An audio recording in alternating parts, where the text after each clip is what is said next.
이번 세페르 아카데미에서는 특별히 산상수훈 입문에 대해서 목사님들께 소개를 하려고 해요. 굉장히 중요한 강의들이 준비되어 있는데 이 산상수훈을 예수님께서 이제 마치시고 가버나움에 내려오셨었죠. 가버나움에 들르셨다가 이제 제자들을 명해서 배를 타시고 건너편으로 내려가셨습니다. 가다라 지방으로 내려가셨다고 마태복음에 기록되어 있습니다. 마가복음 5장과 누가복음 8장에는 거라사의 광인이란 그런 주제로 소개되어 있습니다. 거라사냐 가다라냐 이거 갖고 또 논쟁들을 합니다만 크게 그 중요하지는 않습니다. 가다라 하는 지방은 갈릴리 호수 남동쪽에 우리가 여리고에서 쭉 요단길 따라서 갈릴리 호수 쪽으로 가다 보면 삼거리가 나오죠. 하나는 티베리아로 가고 하나는 엔게보로 가는 삼거리가 나오는데 그 삼거리에서 옆으로 쭉 난길이 보일 거예요. 안 보이나요? 보신 분들은 기억할 겁니다. 그리고 쭉 가면 요르단 국경이 나오는데 약 한 5, 6km 가면 요르단 국경 안에 국립공원이 있습니다. 지금도 로마 시대 유적지가 있는데 거기가 바로 가다라라고 하는 폼페이우스 때부터 도시화돼서 로마 황제에 의해서 데가볼리 중에 한 폴리스로 그렇게 명명이 된 지역이에요. 예수님이 거기까지 내려가셨구나 하는 사실을 알 수 있습니다. 그 구릉지에 형성된 도시인데 이제 지금은 이스라엘에서는 못 가고 요르단 암만에서 거꾸로 올라가야 거기 가볼 수 있습니다. 예수님이 그 당시에는 다 유대 이제 지역이고 했기 때문에 가다라 지방으로 올라가셨는데 거기 도착하시자 귀신 들린 두 사람이 무덤 사이에서 나와 예수님을 맞았습니다. 이 두 사람은 아주 사나운 귀신이 들린 것 같습니다. 심히 사나워서 아무도 그 길로 지나갈 수 없었다 하고 기록합니다. 아무도 그들의 길을 통과할 수 없고 아무도 그들을 건들 수 없도록 심히 사나운 모습을 보이고 그것도 두 사람이 귀신 들려서 아주 길을 또 그 무덤 길을 터전으로 삼고 거주하고 있었던 것입니다.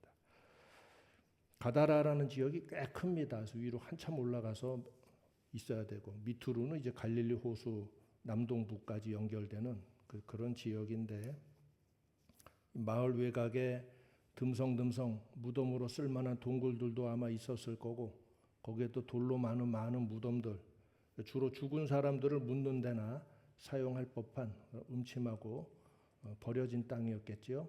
그곳에 이 두 사람이 거주하고 있었던 겁니다. 그런데 예수님께서 바로 이곳으로 들어오신 거예요. 귀신이 예수님을 먼저 알아보고 소리질러 말합니다. 사람들은 아직도 예수님을 제대로 알아보지 못하고 있었지만 이 귀신 들린 사람들은 예수님을 알아보고 하나님의 아들이여 라고 소리쳤습니다. 귀신들이 예수님을 즉시로 인식하고 이 사람들 속에서 부르짖고 있었기 때문입니다. 아마 멀리서부터 저 가버나움에서 배를 타고 내려오시는 것을 보고 이 귀신들은 이 사람들 속에서 두려워 떨고 있었을 것입니다. 이 귀신들이 예수님을 향해 부르짖는 소리는 항상 동일합니다. 우리가 당신과 무슨 상관이 있나이까? 귀신들은 사람들 속에서 끊임없이 이 외침을 부르짖고 있습니다. 혹시 여러분들이 하나님 말씀을 들을 때 이런 외침이 속에서 일어나면 나도인가 하고 생각해 봐야 돼요. 큰일 납니다. 아니 이미 난 상태예요. 하나님 앞에 부르짖어야 합니다. 우리가 당신과 무슨 상관이 있나이까? 이 진리의 말씀, 하나님의 빛 되신 말씀이 그들의 속에 들려오는 것을 견딜 수 없어 하는 겁니다. 아마 지옥불에 타듯이 뜨겁게 느껴질지 모르겠습니다. 우리한테는 생명의 양식, 은혜의 강물과 같은 하나님의 말씀, 의의 말씀이 저들에게는 굉장히 따갑고 뜨겁게 느껴지는지 모르겠습니다. 그래서 이러한 마음, 이러한 의지는 바로 귀신들이 예수님을 대하여 가졌던 것과 동일한 마음이고 동일한 의지예요. 우리가 당신과 무슨 상관이 있나이까? 그런데 지금 예수님께서 이곳에 나타나신 겁니다. 귀신들은 그 자체만으로도 견딜 수 없어서 제 발로 예수님 앞에 모습을 드러냅니다. 주로 그런 것 같아요. 주로. 지 발로 먼저 나와서 온갖 역사들을 합니다. 더 가까이 오면 안 된다 이 얘기죠. 하나님 진리의 말씀이 역사하면 사람들 속에 있는 악이 제 스스로 발동을 해서 교회를 어지럽히고 소란스럽게 하고 여러 가지 일들을 시작도 하기 전에 막 회방을 놓는 모습을 참 많이 보게 됩니다. 그동안 평안이 있었는데 갑자기 속에서 부하가 일어나는 겁니다. 예수로 인해서 자신들의 영역이 뿌리채 위협받고 있다 하는 사실을 견딜 수 없어 하는 거예요. 예수님이 오시면 뿌리를 뽑아버리라 하시거든. 하나님의 진리의 말씀은 여러분에게 타협하고 적당히 좀 이렇게 받아들여 다오 하고 오시는 게 아니라 하나님의 진리의 말씀의 속성 자체가 오시면 그것을 대항하는 모든 거짓된 것들은 뿌리를 드러내버리라 하시는 거예요. 이게 하나님의 진리 말씀의 속성이에요. 그래서 하나님 말씀을 제대로 전하거나 제대로 된 말씀을 들으면 속에서 진동이 일어나게 되어 있어요. 두 반응 중에 하나입니다. 뿌리를 뽑아버리려 하시는구나. 말씀의 속성 자체가 어둠의 뿌리, 거짓의 뿌리, 탐욕의 뿌리, 악의 뿌리를 뽑아내 버리려고 하는 거예요. 그러니 그 모든 거의 근원인 이 귀신들이 견딜 수 있습니까? 견딜 수 없어요. 어느 교회 사람들이 옛날에 많이 그랬지만 예수 피 주문하듯이 떠든다고 귀신 쫓겨나는 거 아니에요. 하나님의 진리의 말씀이 선포되고 그 말씀으로 충만한 자들이 예수의 이름을 들고 나갈 때 더러운 귀신들이 뿌리가 진동하는 걸 느끼게 되고 본인의 결단과 의지에 따라 쫓겨나던가 더 흉악하게 되던가 하겠지요. 이것이 말씀의 권능인 줄 믿으시기 바랍니다. 이때 사람은 올바른 선택을 해야 합니다. 지금까지는 그런 줄 알고 나도 좀 아닌 줄 알지만 그래도 적당히 뭉개며 살아왔으나 오늘 이 말씀 앞에 오늘 하나님의 이 도전 앞에서는 올바른 선택을 해야겠다. 선택을 제대로 해야 돼요. 그러면 회개할 수 있는 겁니다. 그동안 귀신들과 손잡고 살아온 더럽고 게으르고 탐욕적인 삶의 뿌리가 흔들리는 위험을 누구나 경험하게 됩니다. 이 위협 앞에서 이걸 위협으로 느끼는가 아니면 이제 결단의 순간으로 느끼는가, 이 삭개오가 되느냐 마느냐의 기로지요. 삭개오는 의의 길을 잡은 거예요. 그날 예수님이 찾아오셨을 때 너무나 감동적인 장면이 누가복음 19장에 기록되어 있죠. 삭개오는 그때 선택을 한 거예요. 의의 길, 진리의 길, 빛의 길로 내가 이제 나가겠다. 예수님이 오시면 위협이 느껴진다면 우리가 회개할 게 있는 거예요. 그리고 위협이 느껴지니까 피하는 게 아니라 진리가 무엇인가, 무엇이 내가 나가야 할 것인가, 이걸 생각해서 의의 말씀을 잡아야죠. 그리고 나면 회개할 게, 이 모든 게 회개할 것이죠. 회개가 일어나게 되고 하나님의 생명의 역사가 그의 인생에 찾아오게 되는 거예요. 할렐루야. 옳은 길이 의의 길입니다.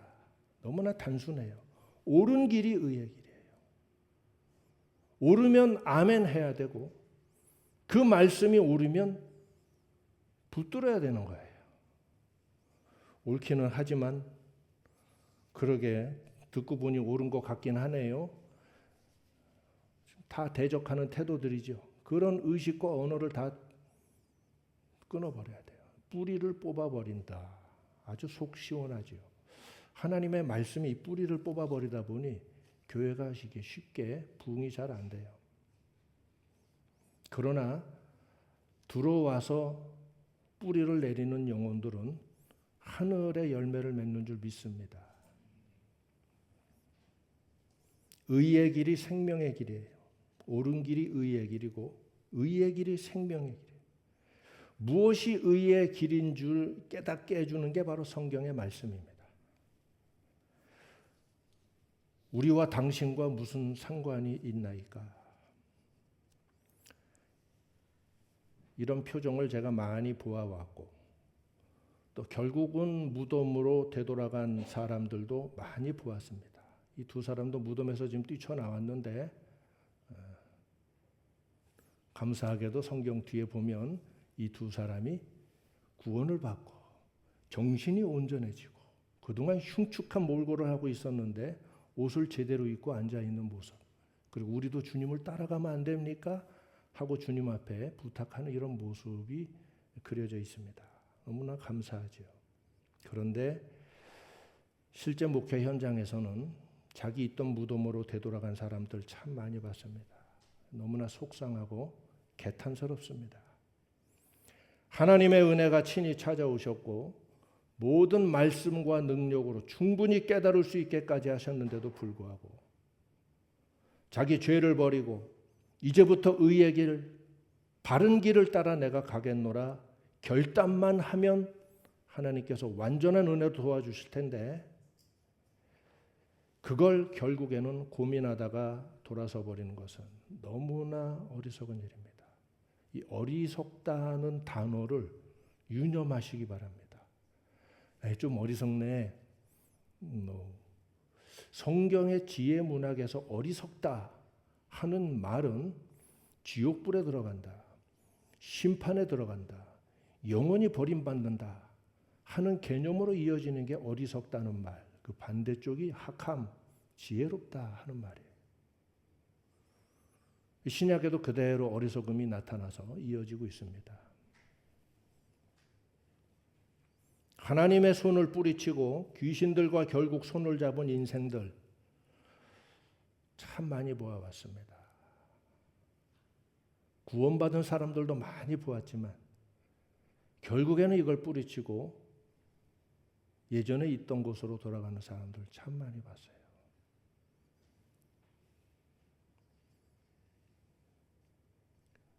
이 귀신들은 세상 사람들이 말하는 그런 귀신이 아니에요.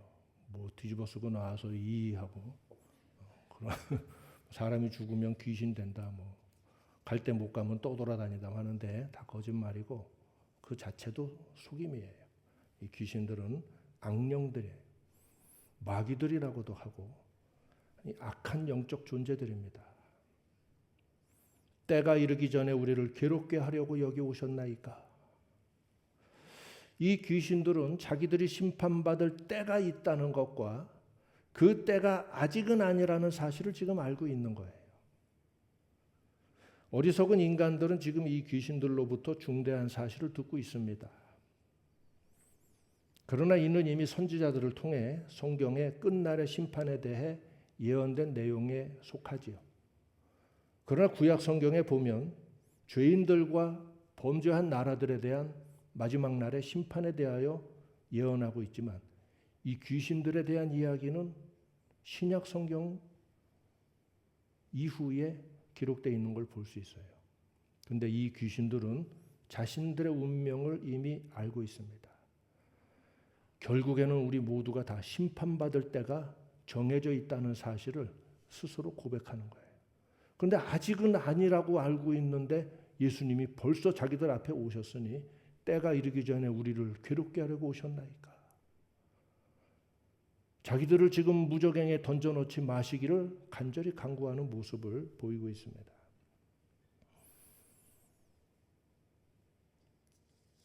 마지막 심판 때에 하나님의 뜻을 떠나 살아간 모든 죄인들과 더불어 마귀와 그를 따라 역사했던 모든 귀신들이 지옥 불못에 던져질 것입니다.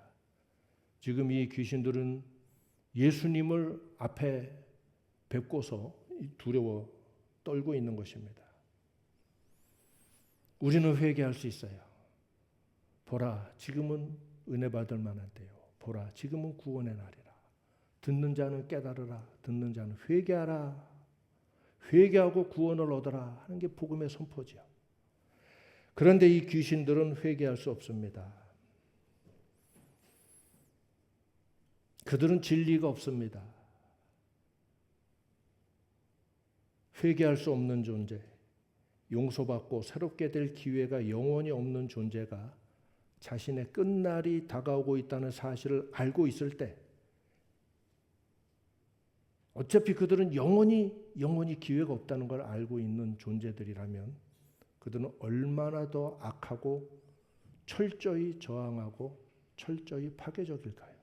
심지어 그들은 진리라는 걸 알고는 있으나 자기들 안에는 진리가 한 방울도 없다는 사실을 본인들도 알고 생각하는 것과 말하는 것과 행하는 모든 것이 다 거짓에서 나기 때문에 그들의 아비를 거짓의 아비라고도 말하지요. 그러므로 이들은 그 날이 하루하루 다가오는 것을 알 때 얼마나 더 철저하고 악하게 파괴적인 일을 하겠습니까? 지금 세상에 역사하는 마귀와 더러운 영들이 바로 그러한 것들입니다. 이것들은 반드시 사람 속에 들어가 역사하고 살아가려 합니다.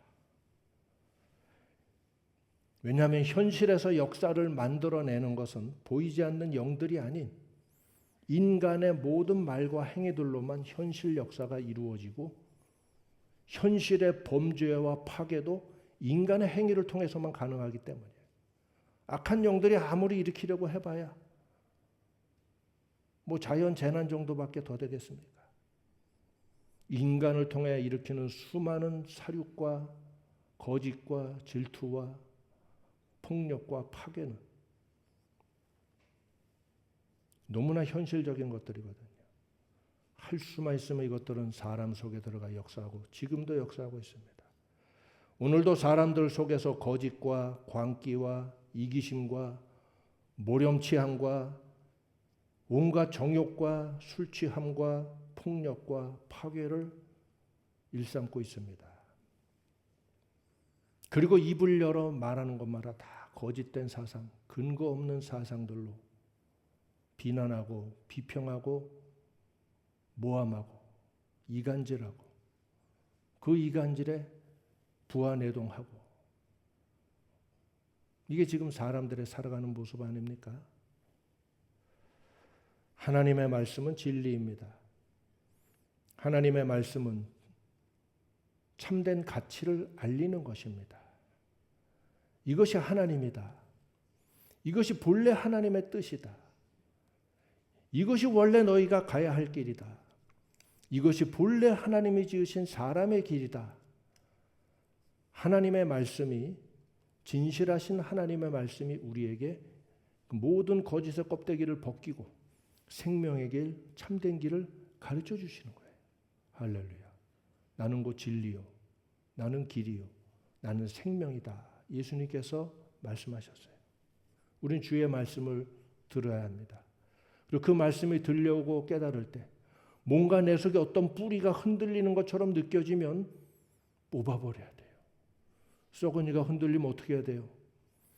너무나 그동안 8년 동안 지내온 나의 소중한 썩은이여, 내가 어찌 너를 버릴 수 있으리요? 좀만 참어라. 이러고 썩은이를 안 뽑으면 큰일 나죠. 새이가 안 나고. 그래도 끝까지 놔두면 새이랑 붙어버려요. 치아가 괴상하게 버립니다. 공룡도 아니고. 뿌리가 흔들리는 게 느껴지면 뽑아버려야지요. 하나님의 생명의 뿌리가 내 삶에, 내 영혼에, 내 인생에 뿌리 박히기를 위해서 힘써 나아가야지요. 우리가 하나님을 알지 못하고 살아온 인생 속에 얼마나 많은 거짓된 뿌리, 더러운 뿌리, 정욕의 뿌리, 귀신들이 갖다 심어놓은 뿌리들이 가득하겠습니까? 하나님의 말씀만이 우리의 영혼을 빛 가운데로 인도하고 모든 더러운 뿌리들을 제거하는 줄 믿습니다. 그 생명의 씨앗이 심겨져. 예수님의 비유에는 천국의 복음을 전하고 선포하는 것을 밭에다가 씨앗을 뿌리는 농부의 모습으로 비유하고 있습니다. 뿌려진 것은 하나님의 말씀, 천국 복음이라고 말씀하고 있는 거예요. 그런데 그 결과가 25%만 그 비유상에서는 나타나고 나머지 4분의 3은 결국에 결실하지 못하는 그런 세 종류의 형태를 구분해서 말씀하고 있는 걸 볼 수 있어요. 그래서 여러분 주의하시기 바랍니다. 힘쓰시기 바랍니다. 천국을 찾으시기 바랍니다. 그것을 내 인생에 심기를 기뻐하시기 바랍니다. 세례 요한의 때부터 지금까지 천국은 침노를 당하나니 침노하는 자는 빼앗느니라 예수님께서 말씀하셨어요. 추구하고 사모하라는 거예요. 원하고 부르짖으라는 거예요. 예수님이 지나가셨지만 입국 닫고 속으로만 지나가시네. 정말 좋겠다 하고 있다면 끝났을 거예요. 다윗의 자손이여 예수여 또는 말조차 할 수 없다면 옷자락이라도 붙들고 늘어진다면 그들은 다 치유를 받았고 구원을 받았고 인생이 새롭게 되는 하나님의 큰 은혜를 체험하게 되었다. 침노하는 자는 빼앗느니라. 여러분이 삶에서 하나님 앞에 새롭게 되기를 원하고 복된 삶을 살기를 원하고 열매 맺는 삶을 살기를 원하고 모든 부진한 것에서 벗어나 정말 하나님의 거룩한 뜻을 위해서 가치 있게 쓰임받기를 원합니다 하는 간절한 부르짖음으로 하나님 앞에 천국을 침노하는 믿음으로 여러분의 삶을 세우도록 추구하고 침노하시기 바랍니다. 이게 침노하는 자는 빼앗느니라 하는 말씀이에요. 바디메오처럼 부르짖으시기 바랍니다. 삭개오처럼 기회가 왔을 때 숟가락 내려놓고 일어나서 예수님께 결단을 말씀하시기 바랍니다. 지금 밥 먹는 게 중요한 게 아니잖아. 예수님이 우리 집에 오셨다가 중요한 게 아니잖아. 내 인생이 변화돼야 되는 거 아니야.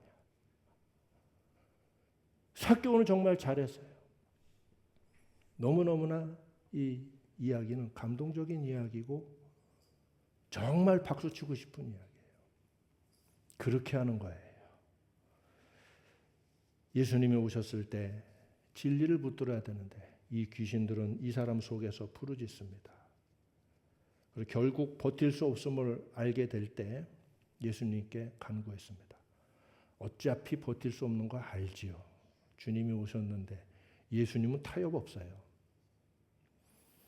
예수님은 항상 끝장이에요.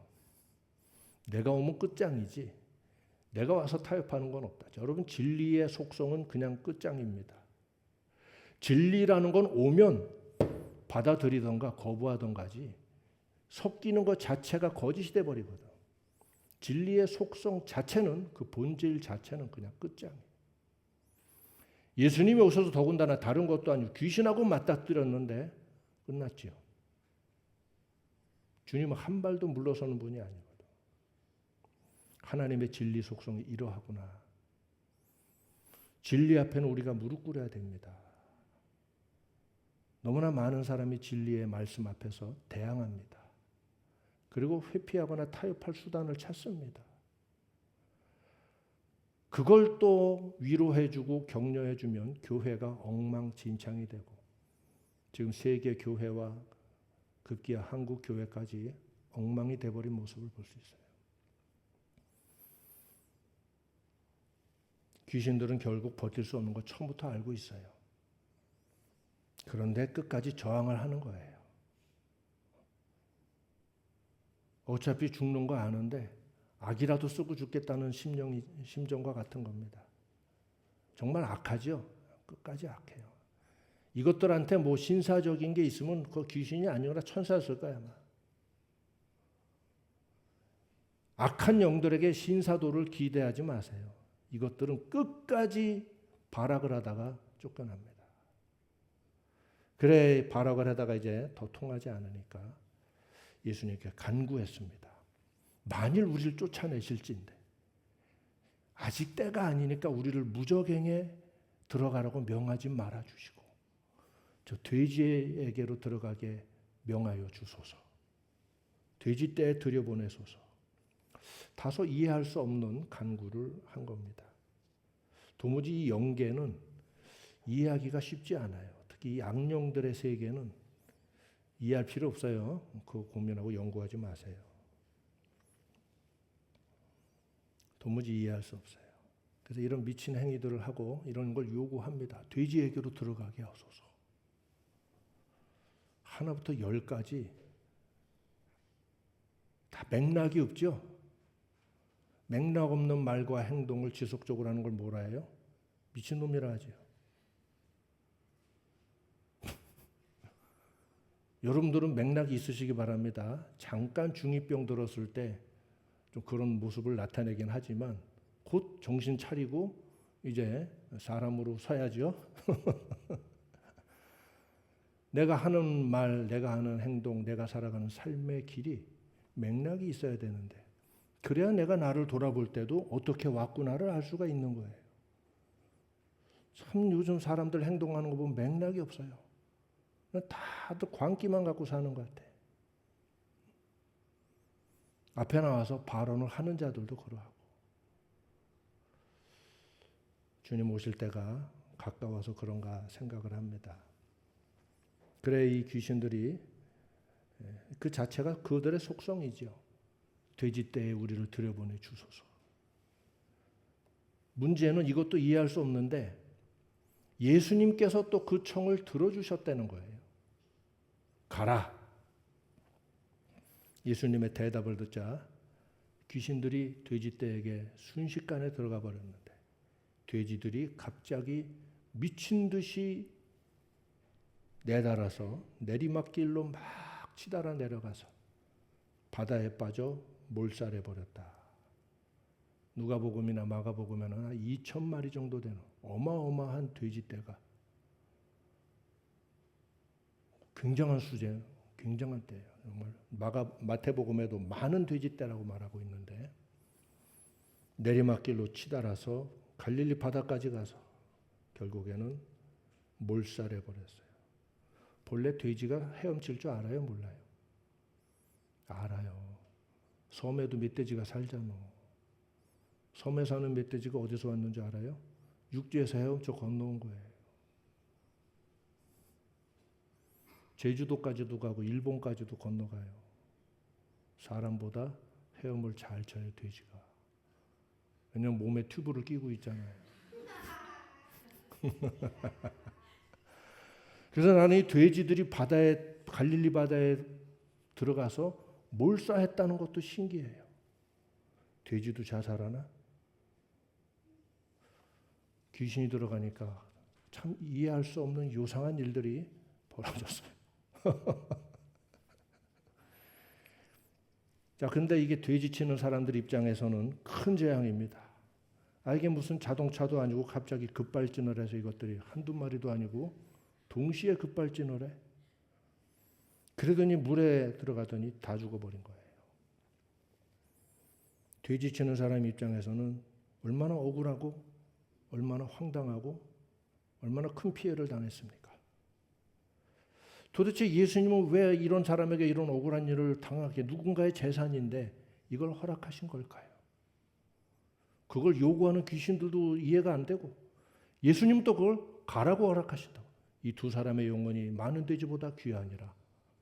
그러면 그럼직도 하지만 그럼 당한 놈은 뭐냐? 이러면은 모든 게 앞뒤가 맞아야 되는데 그 지경이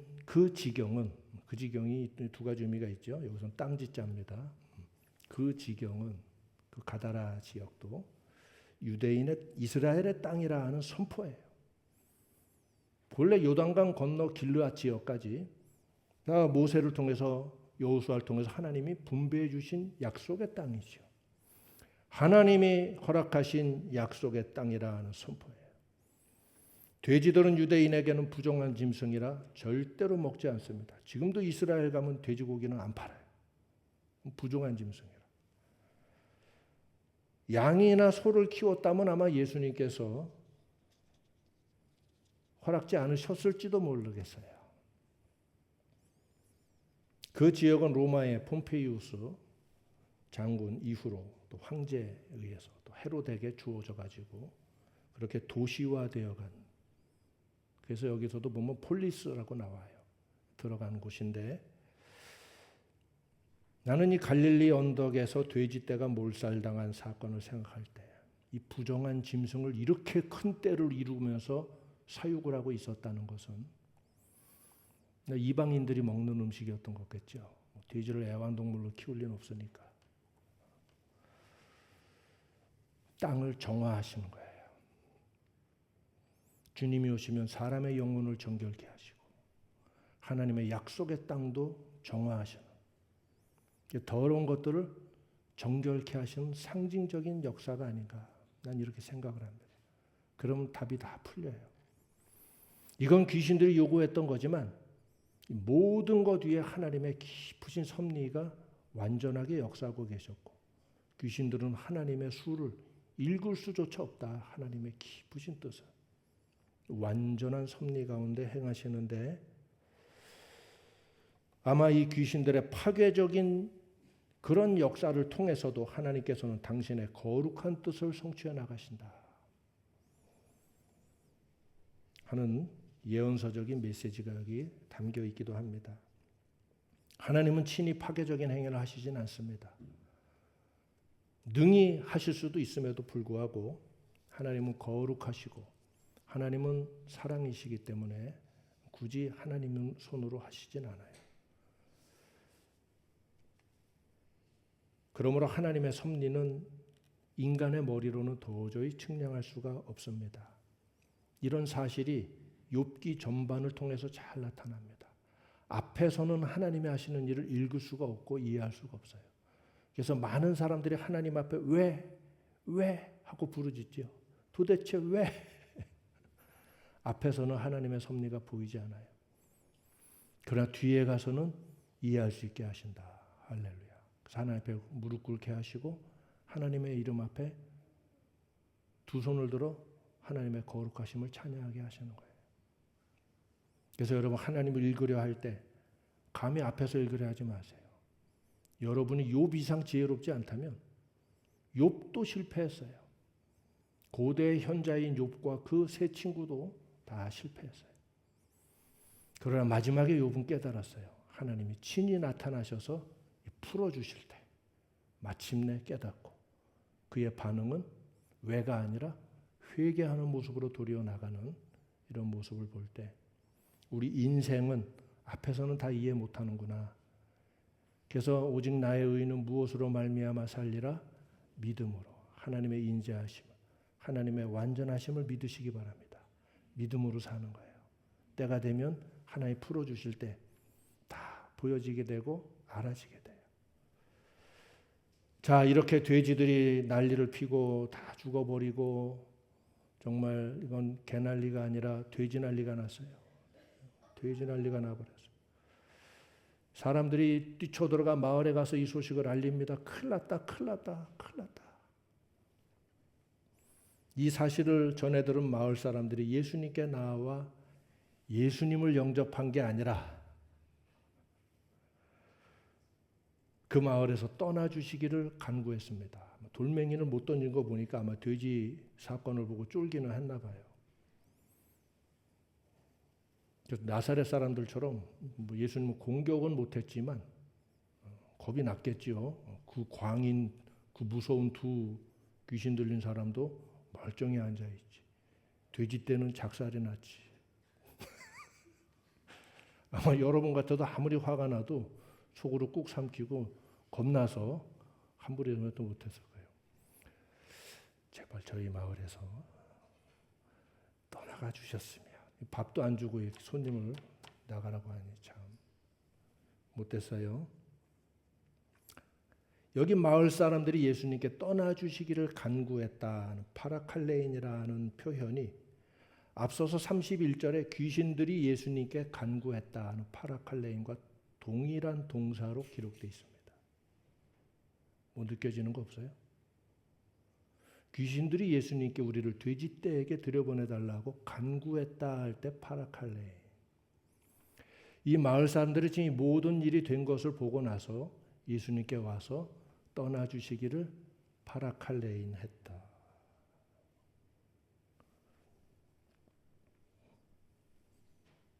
귀신들이 사라진 것 같지만 돼지떼에게 들어가서 갈릴리 바다에 다 빠져가지고 귀신은 안 죽잖아요.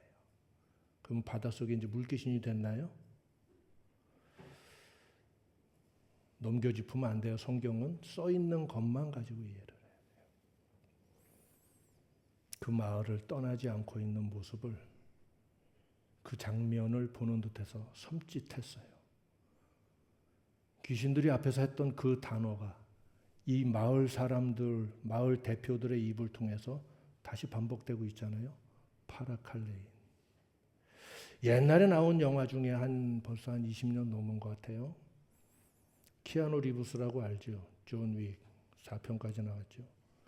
그 친구가 젊었을 때 리즈 시절에 찍은 알파치노도 같이 나왔어요. 알파치노도 굉장히 젊었는데 그때쯤은 데빌스 애드버킷이라는 영화가 있어요. 기회가 되면 이건 한번 사서 한번 보세요. 그 마지막 장면하고 아주 흡사해요.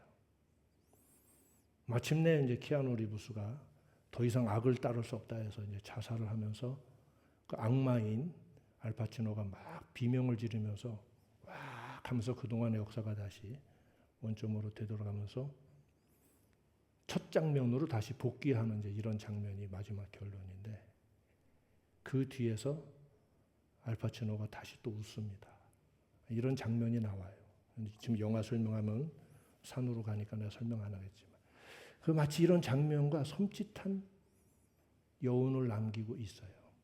이 더러운 귀신들이 여전히 그 마을에서 점령하고 있는 모습을 보여주고, 그 장면을 끝으로 이 본문은 막을 내립니다.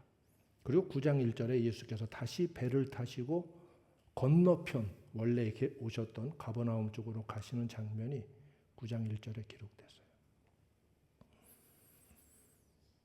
땅의 정화를 기뻐하기보다 이익을 놓치는 걸 더 싫어한 마을 사람들의 모습을 끝으로 예수님의 걸음은 거기까지예요. 그들이 예수님을 영접하고 환영하면서 뭔가 하나님의 빛을 보기를 원했다면 복음서가 더 이어졌겠지만 이익을 놓치는 걸 싫어했고, 그래서 예수님이 떠나주시기를 겸손히 예의를 갖춰서 간구했던, 여기서 복음서가 멈춘다. 저한테 예의를 갖춰서 나한테 떠나주시기를 얘기한 사람은 아직은 없어요. 간혹 그런 교회도 있습니다만, 그 대신에 이제 거꾸로 예의를 갖춰서 본인들이 나가겠다고 하는 경우도 봤어요. 왜? 크게 다르지 않아요. 땅의 정화, 인생의 정화, 가문의 정화, 삶의 정화를 가지고 하나님이 찾아오셨는데, 이 정결케 되는 것, 의롭게 되는 것, 거룩하게 되는 길로 나가는 것보다 잃을 게 많아지니까, 하나님이 너무나 심하게 요구하신다고 판단이 되니까 느낌의 차이죠. 참된 것을 원하고 생명을 기뻐했다면 그 느낌으로 받아들이지 않았을 텐데, 성경에 나타난 장면이 단지 2000년 전 고대의 장면만은 아니다. 오늘 우리의 살아가는 삶 속에 여전히 현재형으로 역사하고 있다 하는 사실을 우리가 깨달아야 됩니다. 오늘 우리는 이 세상에 하나님의 말씀이 곳곳에 다시 새롭게 전파되어야만 한다 하는 시대적 필요성에 아주 목마르게 느끼고 있습니다. 교회 강단들마다 하나님의 의의 말씀, 진리의 말씀, 뿌리를 갖고 도전하는 하나님의 생명의 말씀이 회복되기를 위해서 우리는 기도해야 됩니다. 이것이 땅끝까지 이르게 될 때에 이 마지막 추수가 온 세계를 통해서 일어나게 될 줄 믿습니다. 그리고 이제 마지막 시간표가 돌아가게 되겠죠. 지금은 말세입니다. 하나님의 참된 의의 말씀, 진리의 가르침이 살아계신 권능과 함께 이 땅에 다시 울려 퍼지기를 위해서 기도합니다. 또 오늘 우리는 하나님의 의의 말씀이 내게 들려올 때에 기회를 놓치지 말고 내 안에 나쁜 뿌리를 뽑아버릴 생각을 해야지, 들어오고자 하는 하나님의 말씀을 뽑아 내팽개치는 이런 자는 절대로 죽었다 깨어나도 이런 일은 되서는 안 된다. 죽어도 안 된다. 죽어도. 결심을 굳게 하시고 진리의 말씀들이 들어오고 하나님의 진리가 나에게 도전할 때 그 말씀을 붙들고 생명길로 가는 사람들 되시기 바랍니다. 기도합시다.